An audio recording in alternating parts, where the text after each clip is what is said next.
Olá, estamos aqui de volta, dando continuidade às nossas aulas de Direito Penal, tendo em vista esse nosso afastamento, esse nosso isolamento social devido à pandemia que assola não só o Brasil, mas todo o mundo, mas não podemos deixar de estudar e de trocar nossos conhecimentos.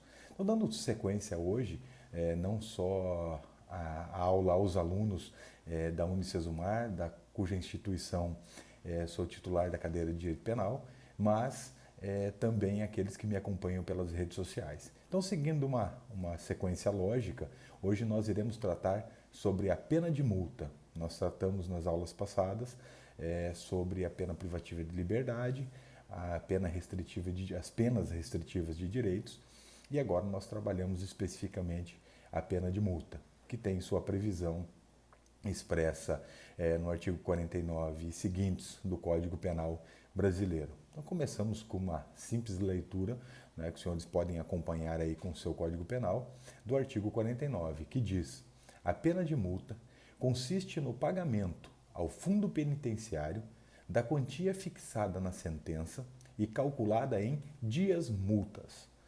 Será no mínimo de 10 e no máximo de 360 dias multa. Então, essa é a previsão expressa do Código Penal brasileiro.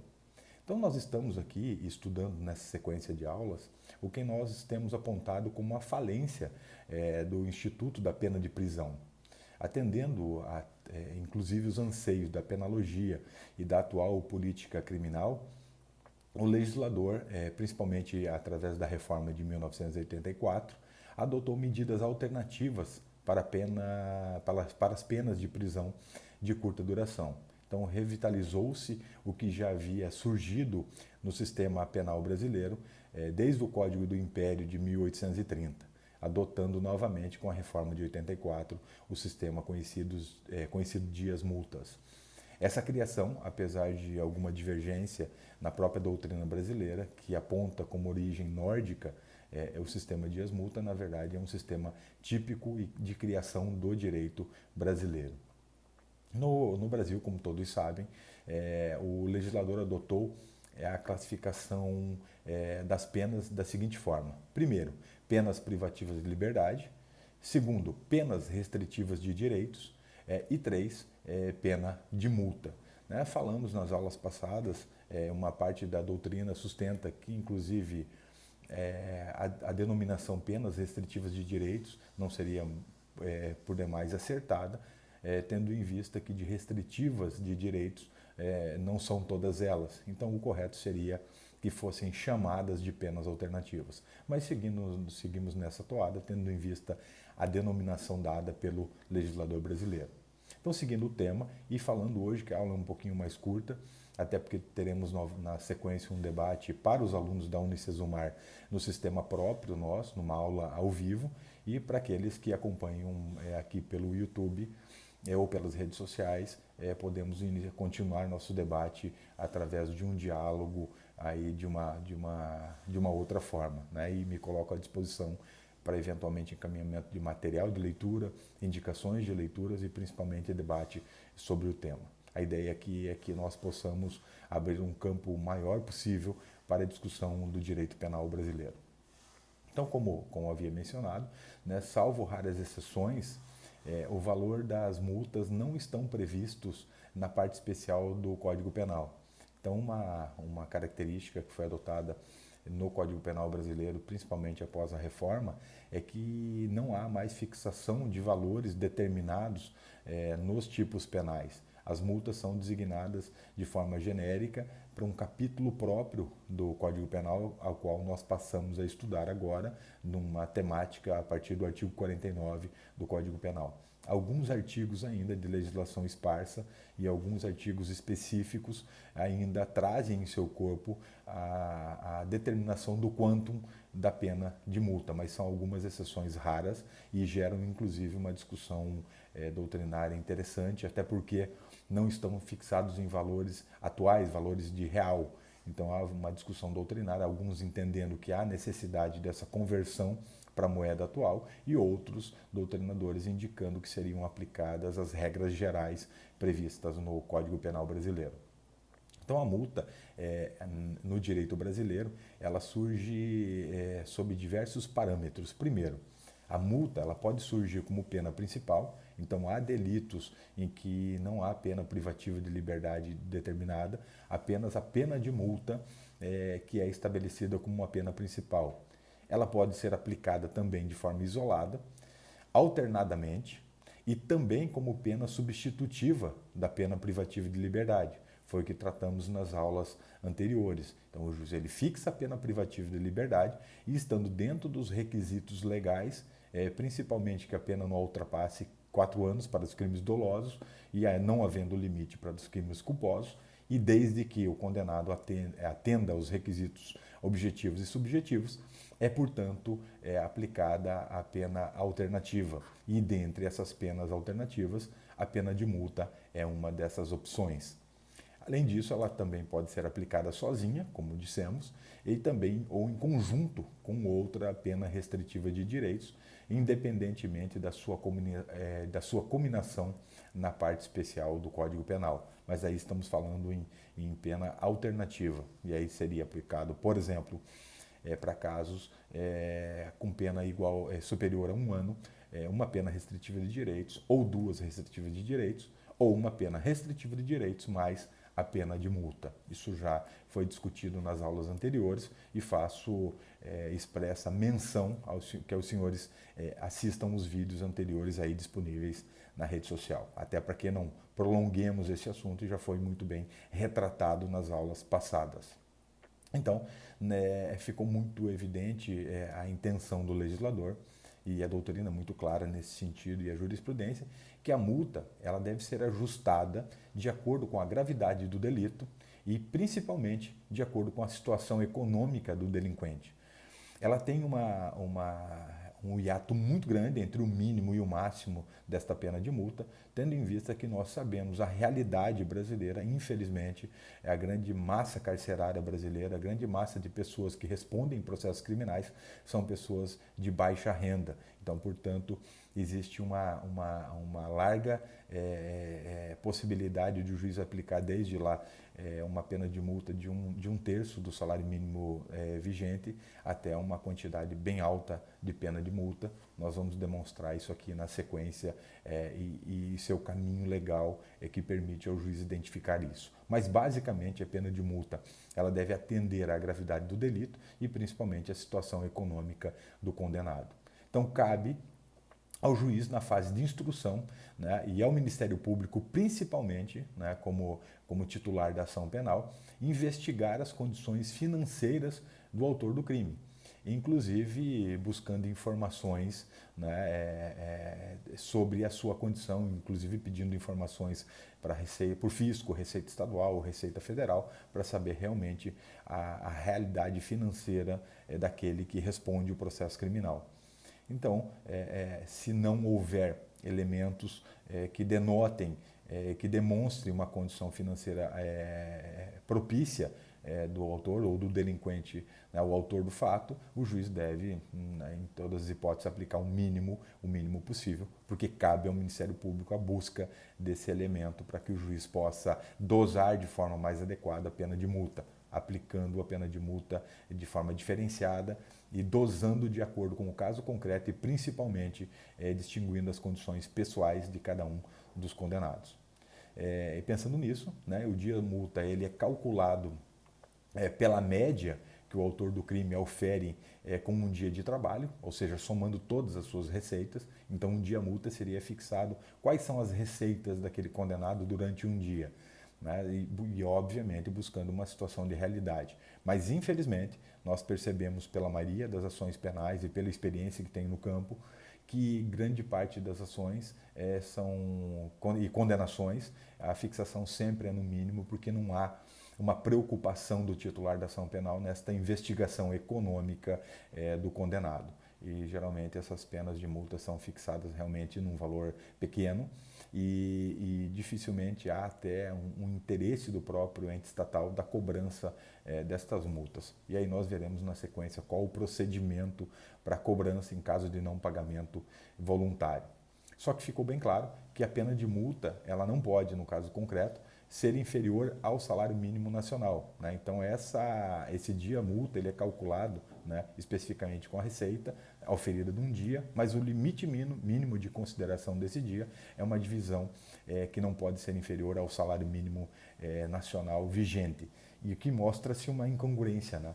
Tendo em vista que a maioria da massa carcerária brasileira, infelizmente, são pessoas pobres ou se não miseráveis, que sequer possuem renda, né? Então o legislador fixa, e a doutrina e jurisprudência fixaram um limite mínimo de um salário mínimo, só que infelizmente o nosso país, diante dessas injustiças sociais, do desequilíbrio social que tem no nosso país, as pessoas sequer possuem uma renda de um salário mínimo, que está designado na nossa Constituição Federal como um direito de todo cidadão, mas infelizmente nossos direitos não são reconhecidos, ou os nossos direitos só ficam como cartas de intenções dos legisladores. Então essa situação, como eu já disse, deve ser apurada, e muito bem apurada, na instrução processual. Caso contrário, infelizmente, a pena de multa ela é aplicada no mínimo legal, né, no mínimo possível, e aí beneficiando muitos condenados, né, que têm situação financeira adequada e que poderia muito bem a pena de multa surtir um efeito muito mais importante para fins de evitar uma nova delinquência, mas infelizmente no caso concreto não há essa investigação, não há aprofundamento sobre as condições financeiras do condenado. Então a dosimetria da pena de multa, ela está prevista no artigo 49, 58 e 60 do Código Penal, dizendo claramente que o juiz deve atender principalmente à situação econômica do réu. Já o artigo 60, como foi mencionado, ele adota um sistema próprio, né, um sistema próprio trifásico de aplicar a pena de multa. Então, basicamente, dividida essas três fases. A primeira, na necessidade do estabelecimento do número de dias multa, né, dentro de um limite que a própria lei estabelece entre 10 e 360 dias, né, que se transforma entre 10 e 360 dias multa, tendo em conta a gravidade do crime, aí o juiz deve analisar isso quando da dosimetria da pena, e a dosimetria da pena de multa, a gravidade do crime, considerando ainda a culpabilidade, os antecedentes criminais, a conduta social do condenado, a sua personalidade, os motivos, as circunstâncias e as consequências do crime, bem como todas as demais circunstâncias legais atinentes à dosimetria da pena. Já na segunda fase, dosimetria da pena de multa, este cálculo deve ser encontrado no valor de cada dia multa. Quanto que significaria cada dia multa para fins desse estabelecimento? Então o julgador valora, nesse caso e nesta hipótese, somente as condições econômicas do sentenciado, não analisando aqueles demais requisitos mencionados na primeira fase. Então, não havendo elementos probatórios, como já dito alhures, né, necessários nos autos, essa pena, infelizmente, deve ser fixada no seu mínimo legal, o que claramente perde a sua própria função, né, tendo em vista a condenação de um réu pobre e de um réu com uma condição financeira mais adequada, aplicando ela sempre no mínimo legal, ela obviamente que ela não exerce o seu efeito imaginado pelo legislador brasileiro, e muito menos os efeitos que espera-se no tocante à política criminal. Já na terceira fase de dosimetria da pena de multa, esta fase somente ocorre, e aí fique bem claro, somente ocorre quando, por exemplo, né, o valor aplicado nas duas fases anteriores é alçado no seu patamar máximo, né, mostre-se insuficiente no caso concreto. Aí aplica essas disposições do artigo 60 do Código Penal, do seu parágrafo único, estabelecendo limites muito altos da pena, que a gente já vai chegar aí neste número para os senhores entenderem. Então, resumindo isto, os limites fixados máximo e mínimo da pena de multa mínimo, um dia multa, ele é de 1/30 do salário mínimo vigente à época do crime. E o valor máximo é 5 vezes esse salário. Então, um dia multa, ele pode ser fixado em 1/30 do salário mínimo, ou no valor máximo cada dia, 5 vezes o salário mínimo.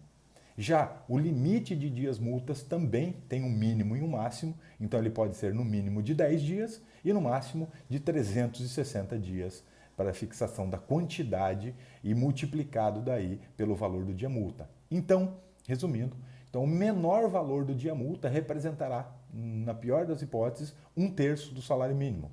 Já o máximo representará 1.800 salários mínimos. Só que nós temos a exceção de um limite extraordinário, como eu mencionei, do artigo 60, parágrafo único do Código Penal, se, em virtude da situação econômica do réu, for verificada que, embora aplicada no máximo, ou seja, 5 vezes o salário mínimo por dia multa e nos 360 dias multa, ela se mostre inadequada ou ineficaz no caso concreto, né? Aí o juiz poderia, desde que devidamente fundamentado, é possível levá-la até o triplo, esse patamar da fixação de pena de multa, o que representaria no total 5.400 salários mínimos. Claro que devidamente fundamentado e demonstrado no caso concreto. Aonde vemos isso? Né? A criminalidade comum, né, geralmente apurada nesse grande volume de ações penais pelo nosso país, de uma criminalidade comum do Código Penal, os crimes de furto, crime de roubo, os homicídios, os crimes de tráfico de entorpecentes, geralmente não há, infelizmente, uma apuração concreta da situação financeira do condenado. E essas multas acabam ficando num patamar até ínfimo e um patamar até desprezível do ponto de vista de interesse do Estado em executar, em cobrar essas multas. Mas damos exemplo, por exemplo, da Operação Lava Jato, envolvendo milhões de reais, até bilhões de reais, em que essa fixação da pena de multa da forma normal, da ritualística normal, se mostraria, obviamente, ela totalmente desproporcional e até ineficaz no caso concreto. Então, por isso, o juiz teria fundamentos claríssimos para a aplicação dessa exceção, desse limite extraordinário do Código Penal, do artigo 60, parágrafo único. Então, seria um exemplo claro onde poderia ser aplicado e é aplicado na prática. Com relação ao pagamento da pena de multa, nós temos aqui algumas questões importantes para mencionar aos senhores. Primeiro, a norma do artigo 50 do Código Penal determina que a pena de multa deve ser paga, né, normalmente, deve ser paga dentro de 10 dias após o trânsito em julgado da sentença penal condenatória. Então, a partir do momento que houve trânsito em julgado, teria a obrigação, o condenado, de efetuar o recolhimento da pena de multa. Existe disposição expressa no Código Penal que a multa pode ser paga de 3 formas. Ou através do pagamento integral, de uma forma única, um pagamento único. Pode ser pago de forma parcelada ou ser efetuado desconto em folha de pagamento, né, dependendo daquele condenado que seja, por exemplo, empregado, que esteja regularmente exercendo uma atividade com registro em carteira de trabalho ou que seja beneficiário de algum benefício, né, por exemplo, do INSS. Então, esse desconto, como mencionado ali, num caso de alguém que tem um vínculo empregatício, algum benefício com o INSS, esse desconto, de acordo com a doutrina e a jurisprudência que tem se estruturado, ele deve ser ocorrendo dentro de um limite, né, um limite mínimo de 1/10 até 1/4 da remuneração do condenado, desde que isso não incida sobre recursos indispensáveis ao sustento do condenado e da sua própria família. Então, se isso incidir sobre recursos para cumprimento de despesas prementes, não há possibilidade de desconto. E digo aos senhores, na prática, são poucos os casos em que há desconto de salário, de um percentual do salário ou desconto de benefícios do INSS. Também, essa possibilidade de desconto, se o condenado estiver preso, por exemplo, né, a multa pode ser cobrada mediante o desconto da sua remuneração, conforme estabelece o artigo 170 da Lei de Execução Penal. Obviamente, com essa renda obtida no trabalho dentro do sistema penitenciário, que a gente sabe que, infelizmente, mesmo sendo direito do condenado e dever do Estado, essa promoção do trabalho, não só por conta da remuneração, mas principalmente por conta da reinserção social, né, dessa ocupação que dá direito não só à volta do condenado à sociedade e tendo inclusive aprendido uma nova profissão, mas também como um caminho para que ele abrevie a sua estada no cárcere, podendo remir a sua pena, diminuir a sua pena, né, descontando ela do tempo trabalhado. Então pode ser sim descontado esses valores, sempre atendendo à premissa que isso não pode prejudicar o sustento do condenado e muito menos da sua família. E também, como já foi dito, sobredito, né, que também pode ocorrer o desconto de proventos do INSS de qualquer natureza. Partimos para uma outra hipótese aqui com uma certa discrepância, uma discussão muito pesada na doutrina brasileira, que até agora não chegou-se a um denominador comum, que fala da conversão da pena de multa e a sua revogação. Essa previsão está expressa lá no artigo 51 do Código Penal e tem uma expressão muito clara no Código Penal que diz que a multa é considerada dívida de valor. Então, portanto, fique muito claro para os senhores, né, não só para fins de conhecimento, mas para aqueles que participam de concursos públicos, exame da OAB, não pode, essa pena de multa, caso não paga, ela não acarreta a sua conversão em pena privativa de liberdade. Este não cumprimento da pena de multa, em que pese a sua possibilidade de revogação, ela torna-se uma dívida de valor. Então, portanto, ela pode ser cobrada judicialmente. Então, não ocorre a conversão da pena de multa em pena privativa de liberdade. Então, é aí que vem uma grande discussão e uma grande divergência da doutrina brasileira, que, tendo em vista as alterações havidas neste tópico específico do Código Penal relativo às penas de multa, ocorrida através da Lei 9.268 de 96, sobre a competência para a execução da pena de multa. Né? Então, assim, uma corrente que hoje se entende, se constrói de forma majoritária, entende que a competência passa a ser das varas de fazenda pública para cobrar a pena de multa não paga pelo condenado. Além da possibilidade da multa, de acordo com esse lastro doutrinário, que seria possível ser lançada, inclusive essa pena de multa penal, na dívida ativa da União. A referência que se faz ao artigo 51 do Código Penal, que diz que se aplica as normas da legislação referente à dívida ativa da Fazenda Pública, aplicando-se, portanto, o Código Tributário Nacional e, principalmente, a Lei 6.830 de 80, a conhecida Lei de Execução Fiscal. Então, portanto, não ficaria, de acordo com essa corrente doutrinária, mais a cargo do Ministério Público, como titular da ação penal, né? Não ficaria, mas atinente à legitimidade da Procuradoria-Geral da Fazenda Nacional para a legitimidade para fins de cobrança desta pena de multa não cumprida pelo condenado através de uma sentença penal condenatória. Já, por outro lado, filia-se a corrente minoritária, e faço referência expressa ao penalista César Roberto Bittencourt, que diz que a corrente minoritária entende que a competência continuaria da vara de execuções criminais e a condenação à pena de multa manteria a sua natureza criminal. Até porque, assim, muito óbvio, né? Se uma sentença penal condenatória, seja a pena de multa como pena única, como pena principal ou pena alternativa, ela jamais perde a sua natureza criminal. Né? Além de que, diz essa corrente, que seria juridicamente impossível escrever em dívida ativa uma sentença penal condenatória, que perderia completamente os seus efeitos.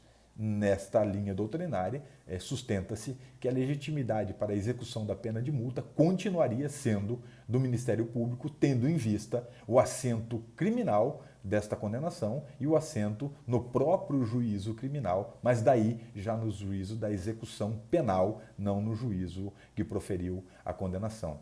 César Roberto Bittencourt afirma que as penas criminais, privativas da liberdade, restritivas de direitos, ou as penas pecuniárias são de competência exclusiva do juízo criminal, pois, conforme diz ele, a execução ou cobrança da pena de multa integra a própria persecução penal. Não teria lógica essa pena pecuniária ser determinada que outro juízo seria responsável pela dinâmica do processo de execução e tirar da competência do Ministério Público como titular da ação penal e fiscal da própria execução penal esta legitimidade para a cobrança de multa.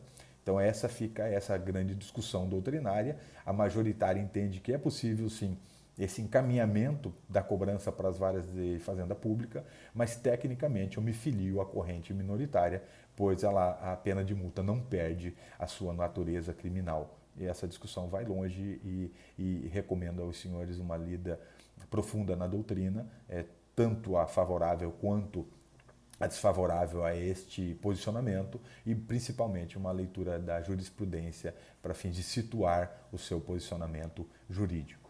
Faço uma pergunta aos senhores. A multa penal pode ser cobrada dos sucessores ou dos herdeiros do condenado? O que os senhores acham? Então, assim, tendo em vista a natureza penal desta pena de multa, a resposta só pode ser negativa. Então, portanto, os sucessores não respondem por essa sanção, pois não se pode esquecer que a morte do agente é a primeira causa extintiva da punibilidade, de acordo com o que estabelece o artigo 107, inciso 1º do Código Penal. Então, portanto, falecendo o autor do fato ou o condenado, essa multa não pode ser cobrada dos herdeiros ou dos sucessores desta pessoa. Essa pena não passa da pessoa do condenado. Outro ponto importante que a jurisprudência fixou é que a cobrança, a execução desta dívida prescreveria em 5 anos para fins de sua execução, inclusive com a incidência dos prazos interruptivos e suspensivos previstos na própria lei de execução fiscal e também aquelas hipóteses de prescrição, inclusive a prescrição intercorrente, tendo em vista a inércia do ente estatal na cobrança desta pena criminal, em que pese que uma parte da doutrina tem acolhido e na prática tem ocorrido a execução dessas penas de multas nas varas de fazendas públicas, contrariando a própria natureza da sentença penal condenatória e o que eu discordo e acompanho também esta corrente minoritária de que se manteria a legitimidade do Ministério Público para fins de titularidade da ação de execução e manteria no juízo criminal a competência para fins dessa cobrança, mas aí já no juízo da vara de execução penal. Fica aí esses posicionamentos para que os senhores reflitam sobre o tema. Então, assim, fazendo um resgate geral, está muito claro que a reinserção, essa busca do Instituto Dias-Multas para o direito penal brasileiro, ocorrido a partir da reforma de 84, mostrou-se a importância deste instituto, percebendo que a pena de multa recuperou a sua importância no direito penal moderno. Principalmente vivemos num mundo capitalista, né, nesse capitalismo financeiro desenfreado, e a pena de multa se mostra assim como uma punição razoável, desde que, na prática, haja essa apuração, essa individualização da capacidade financeira do réu. Caso contrário, acontecendo o que infelizmente acontece na grande massa de processos criminais, não há uma preocupação neste sentido e, portanto, as penas são fixadas de forma muito pequena, né, de forma não razoável e não exercendo o seu papel no tocante à política criminal e à importância que a pena de multa, a pena pecuniária tem no direito penal brasileiro. Então, encerramos aqui mais um capítulo destas videoaulas, deixando a todos aqui um grande abraço e para que possamos fomentar essa discussão aqui nas redes sociais, pelo canal do YouTube. Faço questão de responder todas as perguntas e debater com os senhores. E também aos alunos da Unicesumar, continuamos nossas discussões através dos fóruns adequados e internos dessa instituição. Então, um grande abraço, foi um prazer poder compartilhar um pouquinho deste tema com todos os senhores. Um abraço e até a próxima oportunidade.